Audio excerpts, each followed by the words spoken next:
There's nothing like snapping the perfect picture of your Transformers. I mean, wildlife photographers are out in the wild for hours to snap the perfect picture of something like a snow leopard. And once they get that perfect picture, I'm sure it feels amazing, like scoring a goal in the World Cup.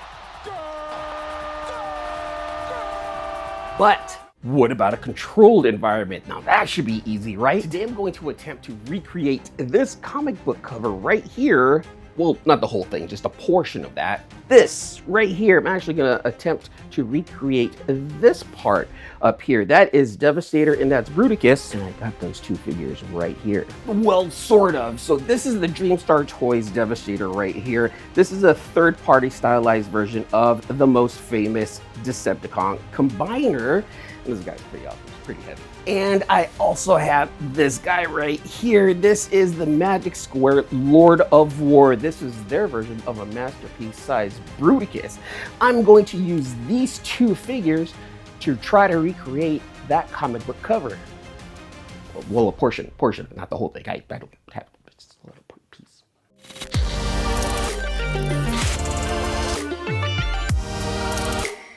Now, those are two of my favorite combiners that I have in my collection, and the main reason is because they were my first combiners in my collection. Yes, I've only been collecting Transformers again for about 3 years, but I've been a lifelong fan of Transformers since 1984. That is my thing. It's my thing. I've loved Transformers since I was a kid, but I've elevated my collecting.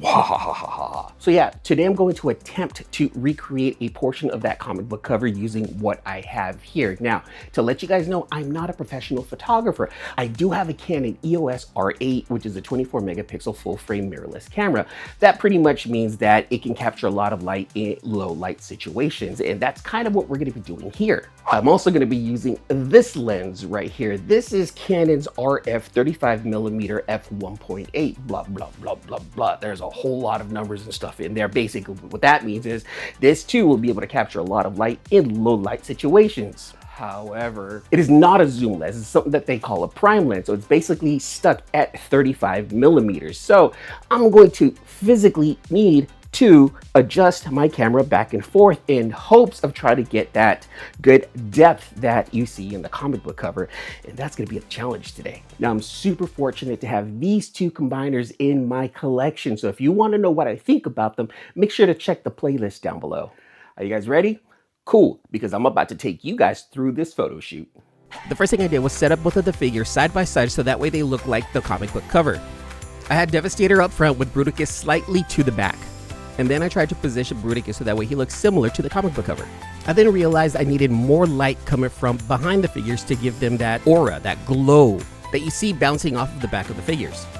After tinkering around with the lights a little bit, I realized I may not be able to get the shot that I want. So instead I went ahead and took individual pictures of both Bruticus and Devastator.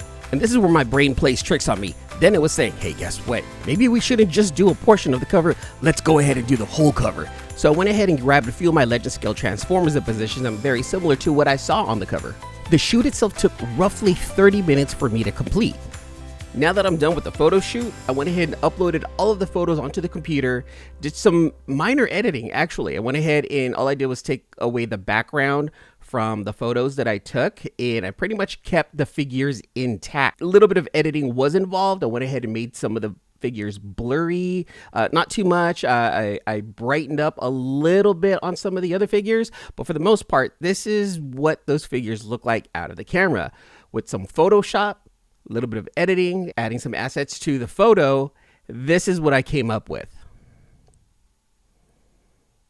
So this is my recreation of this comic book cover right here.